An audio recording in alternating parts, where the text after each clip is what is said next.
Sir, लड़कियों वाले attraction से कैसा बचा जाए? हमें लगता है कि शायद ही हमारे साथ ज़्यादा ही है। ये एक प्रश्न है। दूसरा प्रश्न ये है, हाउ टू बी ईमानदार, लव एंड स्टडी। कल मैं एक इंस्टाग्राम लाइव पे गया, फ्लैश कर रहा हूँ, तो मुझे लगा कि ये ज़रूरी मुद्दा है। कई बार हमें लगता है कि इन प्रश्नों पे, इन डाउट्स पे क्या वीडियो बनाया जाए, लेकिन जब हम इंटरेक्ट करते हैं स्टूडेंट्स के साथ, यूथ के साथ, तो पता चलता है कि हाँ, कुछ मुद्दे हैं जिन पे बोलना लिखना बहुत ज़रूरी है। नमस्कार दोस्तों, मेरा नाम है Shamir Singh Jajuria. Welcome to my YouTube channel. अगर आप चैनल पर नए हैं तो प्लीज़ सब्सक्राइब द चैनल, ताकि आपको आने वाली वीडियोज़ का नोटिफिकेशन मिल सके। देखिए, जब हम तैयारी कर रहे होते हैं, प्रिपरेशन कर रहे होते हैं, किसी एग्ज़ाम के पीछे भाग रहे होते हैं या किसी बड़े सपने के पीछे अपनी जान गंवा रहे होते हैं, अक्सर उसी समय वो उम्र होती है, वो पड़ाव होता है जब आप इस मोहब्बत प्यार में आ जाते हैं, उसकी गिरफ्त में आ जाते हैं, जो कि स्वाभाविक भी है, क्योंकि वही उम्र आपके जीवन में कैरियर के रूप में आ रही होती है और उसी पड़ाव पे आपके जीवन का वो पड़ाव होता है जब आप इन चीज़ों से दूर नहीं रह सकते चाहकर भी। तो कैसे बैलेंस स्थापित किया जाए? तो इन दो छात्रों ने जो प्रश्न पूछा, तो वो कई छात्रों के मन की बात होगी। मैं ये मान के चलता हूँ कि जब एक दो छात्रों की बात पूछते हैं ना क्लास के अंदर या किसी सार्वजनिक प्लेटफॉर्म पे, तो बहुत से बच्चों की बात होती है। बस अंदर ये होता है कि उन्होंने हिम्मत कर ली पूछने की और बच्चे उस बात को पूछने की हिम्मत नहीं कर पाए। तो मुझे लगा कि इस पर वीडियो बनाना चाहिए।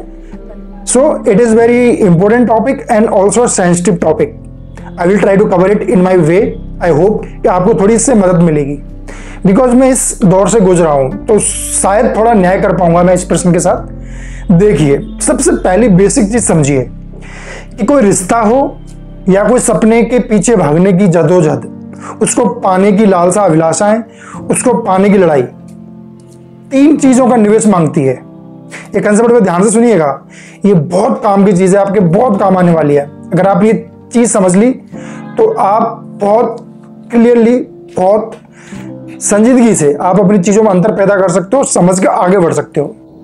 ये तीन चीजें क्या हैं? पहली है भावनाएं, दूसरी है समय और तीसरी है ऊर्जा।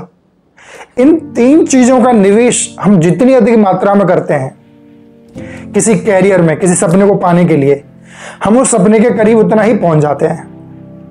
आप आईएएस बनना चाहते हो, आप आरएएस बनना चाहते हो, आप यूपीपी से सिलेक्ट होना चाहते हो, या आप कोई बिजनेस करना चाहते हो, या आपका 1-2 साल के लिए टारगेट है कि मैं ये इस मुकाम पे पहुंच जाना चाहता हूं, मेरे पास ये घर हो, मेरे पास इतनी गाड़ी हो, मेरा इतना मुकाम बन जाए। तो उसके पीछे जब आप भागोगे तो किन चीज़ों का निवेश करना पड़ता है? इन तीन चीज़ों का निवेश करना पड़ता है। और आप इन तीन चीज़ों का जितना अधिक मात्रा में निवेश करेंगे, आप उतने ही सफल होने के जो है करीब पहुंच जाएंगे। आपकी सफलता की दर उतनी ही सुनिश्चित होती जाएगी। लेकिन परेशानी ये बढ़ जाती है तब, क्योंकि यही तीन चीजों का निवेश जो है आपको किसी रिश्ते में बनाए रखता है।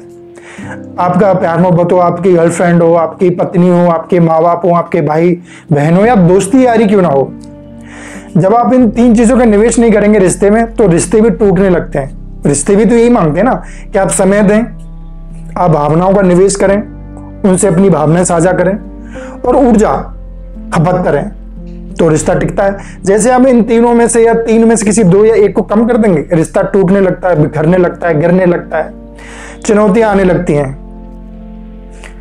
तो कैसे बैलेंस करें between study and love?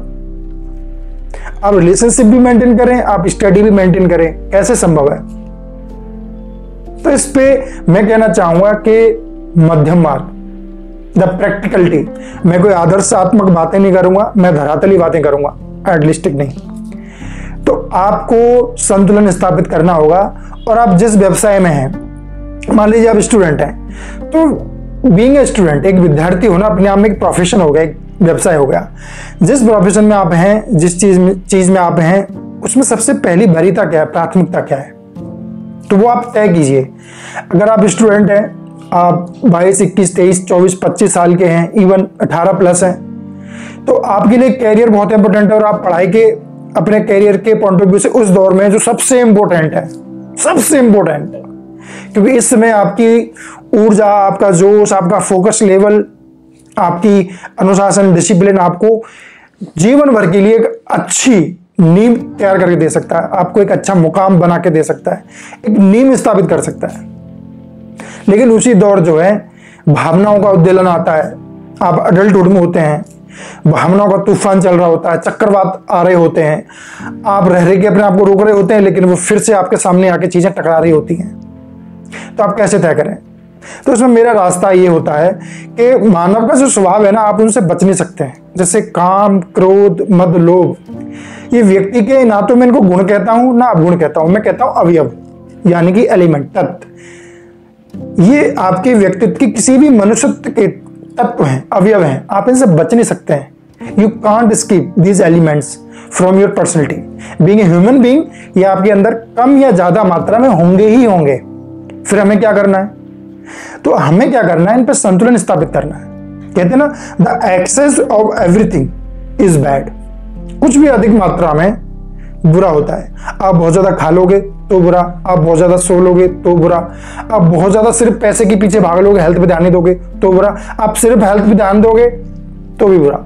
So how to maintain? Yes, मध्यम मार्ग, the rule of golden middle path, स्वर्णिम मध्य का सिद्धांत कहते हैं। अरस्तु ने भी कहा है, कई विचारकों ने इसको प्रतिपादित किया है, महात्मा गौतम बुद्ध ने इसको प्रतिपादित किया है कि व्यक्ति को बीच का रास्ता यानी कि संतुलन का रास्ता अपनाना चाहिए। तो अगर आप विद्यार्थी हैं तो पढ़ाई प्राथमिकता में होनी चाहिए, और आपका जो साथी है वो इस बात को समझेगा। अगर नहीं समझता तो वो आपका साथी नहीं है। अगर आपका ट्रू कैंपेनियन है, if he or she is your true partner, he or she will understand कि your study, your career at this age, at this point of time is very important and I should support. तो वहां तो बात बन जाएगी।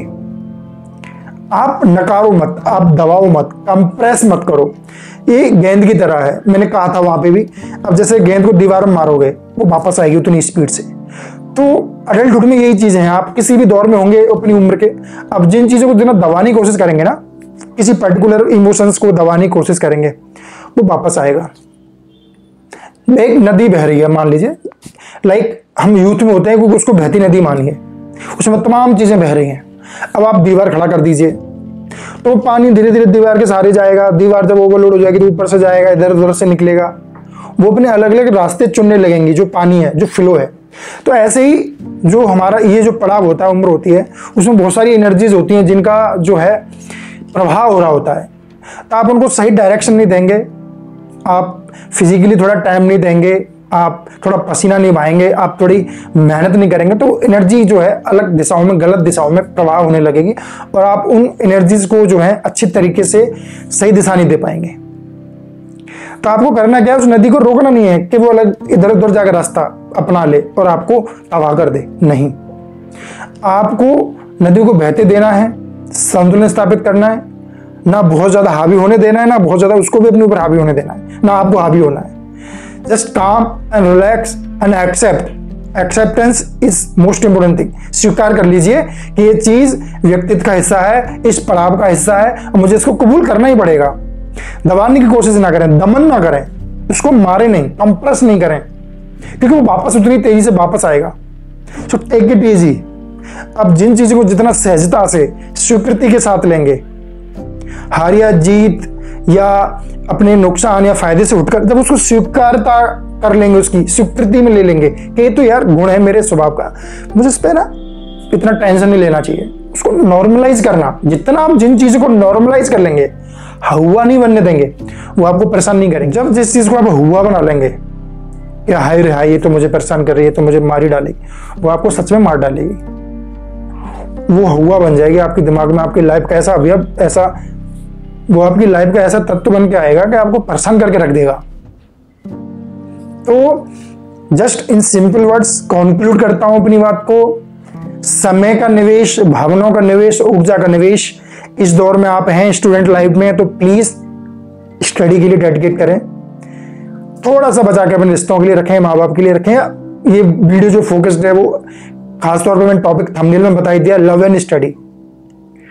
तो आपको balance रख के या बच सकते हैं तो प्लीज कैरियर, क्योंकि उसके बाद सारी चीजें मिल सकती हैं, लेकिन जब ये दौर निकल जाएगा ना तो आपको ये चीजें नहीं मिल सकती हैं। आपको प्यार, मोहब्बत, रिश्ते सब मिल जाएंगे जब आपको तरक्की, सफलता मिलेगी, लेकिन ये दौर निकल गया अध्ययन का, ये वापस नहीं आता है कभी भी। 12th VA ग्रेजुएशन, बीएससी, आपके आईआईटी की तैयारी, आपके आईएएस की तैयारी, ये वापस नहीं आने वाली, ये दौर वापस नहीं आने वाला, ये सपोर्ट फैमिली का वापस नहीं आने वाला है। So you have to give priority to your study. बाकी आप तय करें आपको किसको प्रायोरिटी देनी है, आपको क्या इंपॉर्टेंट है। कभी कभी जीवन में ऐसे व्यक्ति आते हैं कि आप सबसे ऊपर मानने लगते हैं, तो रिश्तों से ऊपर तो कुछ है ही नहीं ना। अंतिम रूप से आपको चयन करना है, मैंने बता दिया चयन कैसे करना है प्राथमिकता तय करते हुए। I hope I made my point, I hope आपको हेल्प करेगी, आई होप आपको बहुत सारे प्रश्नों के जवाब मिल गए होंगे। It's all about maintaining the balance, keeping the balance between the things, और चीजों का दमन नहीं करना, उनको सहज स्वीकृति का स्वीकार करना और उनका नियोजन करना। Thank you so much.